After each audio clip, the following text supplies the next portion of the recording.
بسم اللہ الرحمن الرحیم اللہم صلی علی محمد وعلی آل محمد کما صلیت علی ابراہیم وعلی آل ابراہیم انکا حمید مجید اللہم بارک علی محمد وعلی آل محمد کما بارکت علی ابراہیم وعلی آل ابراہیم انکا حمید مجید۔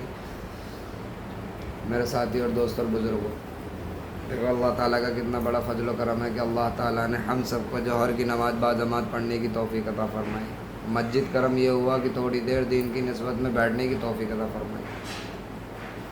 یہ بتاتے ہیں کہ تھوڑی دیر دین کی نسبت میں غور و فکر لے کے بیٹھ جائے کہ اللہ تعالیٰ کا دین ہر جگہ ہر گھر میں کیسے زندہ ہو جائے، اس کی غور و فکر لے کے اگر ہم بیٹھ جائیں تو 60-70 سال کی نفلی عبادت سے افضل ہے۔ کتنی؟ 60-70 سال کی نفلی عبادت سے افضل ہے۔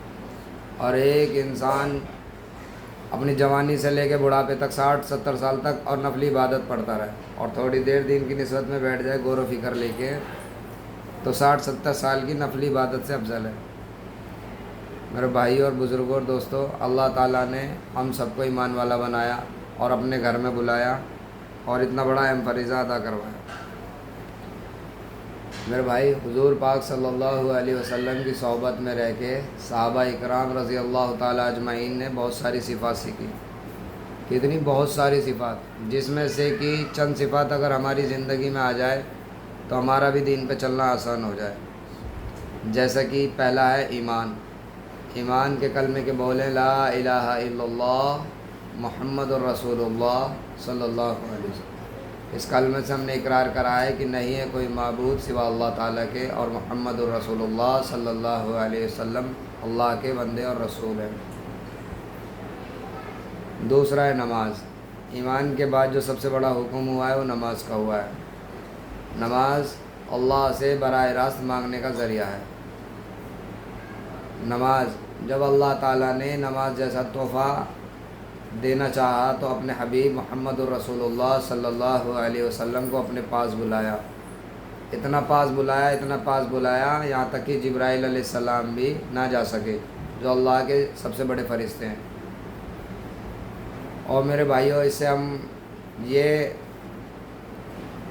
احساس کر سکتے ہیں کہ اللہ تعالیٰ نے اپنے حبیب کو کتنا قریب بلایا اور یہ نماز جیسا تحفہ دیا۔ میرے بھائی، جب یہ نماز جیسا تحفہ لے کر اس دنیا کے اندر اللہ کے نبی تشریف لائے تو صحابہ اکرام رضی اللہ تعالیٰ اجمعین بہت خوش ہوئے۔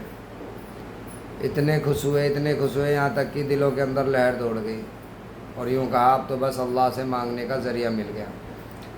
2 رکعت نماز پڑھتے اور بڑے سے بڑا مسئلہ حل کرا لیتے۔ 2 رکعت نماز پڑھتے، بڑے سے بڑا مسئلہ حل کرا لیتے۔ ایک صحابہ سفر میں جا رہے تھے تو ان کا کچر مر گیا۔ ایک صحابہ سفر میں جا رہے تھے تو ان کا ایک کچر مر گیا ریگستان میں، تو انہوں نے 2 رکعت نماز پڑھی۔ ان کا یقین تھا، اللہ سے انہوں نے دعا مانگی ہے اللہ کل قیامت کے دن تو اسے زندہ کرے گا، کیوں نہ ابھی اسے زندہ کر دے اور میرے ضرورات بھی پوری ہو جائیں گی۔ تو میرے بھائی دیکھو، اتنا یقین، ایسا یقین بنا ہوا تھا، ترنت فوراً کچر زندہ ہو گیا، کمر کو جھاڑتا ہوا کھڑا ہو گیا۔ اور تیسرا جو ہے علم اور ذکر۔ ہر مسلمان بالغ انسان پر علم اتنا فرض ہونا چاہیے کہ اسے حرام حلال کی پہچان ہونی چاہیے۔ علم ایک راستہ ہے، ذکر ایک روشنی ہے۔ جو انسان اللہ کا ذکر کرتا ہے اس کا دل زندے کے مانند ہے، اور جو انسان اللہ کا ذکر نہیں کرتا اس کا دل مردے کے مانند ہے۔ جس گھر کے اندر اللہ کا ذکر ہوتا ہے وہ گھر آسمان پہ فرشتوں کو ایسے چمکتا ہے جیسے زمین والے انسان کو آسمان کے تارے نظر آتے ہیں۔ ایسی جس گھر کے اندر اللہ کا ذکر ہوتا ہے تو آسمان سے فرشتے دیکھتے ہیں کہ دنیا کے اندر کون سا گھر ایسا ہے جو چمک رہا ہے۔ جس گھر کے اندر اللہ کا ذکر ہوتا ہے وہ گھر ایسی چمکتا ہے ستارے کی طرح۔ تو ذکر ایک روشنی ہے، علم ایک راستہ ہے، ذکر ایک روشنی ہے۔ علم اور ذکر، علم اور ذکر۔ علم اور ذکر کے بعد جو آیا ہے حکم اکرام مسلم، چوتھا اکرام مسلم۔ ہم ایسے ایمان والے بن جائیں، اکرام کرنے والے بن جائیں